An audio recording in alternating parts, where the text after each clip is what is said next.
Ang mabuting balita ng Panginoon ayon sa mga gawa ng mga apostol.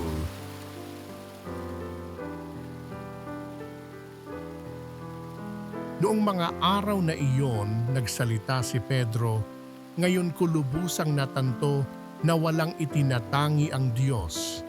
Nalulugod siya sa sino mang may takot sa Kanya at gumagawa ng matuwid kahit saang bansa.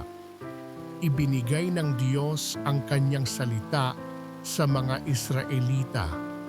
Sa kanila niya ipinahayag ang mabuting balita tungkol sa pakikipagkasundo sa pamamagitan ni Hesukristo. Ngunit siya'y Panginoon ng lahat.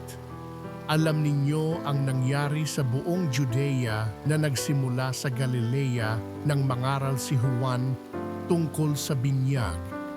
Ang sinasabi ko'y tungkol kay Jesus na taga Nazaret. Ipinagkaloob sa kanya ng Diyos ang Espiritu Santo at ang kapangyarihan bilang katunayan na siya nga ang hinirang.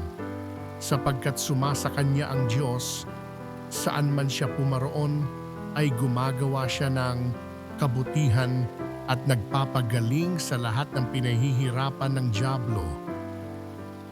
Ang mabuting balita ng Panginoon.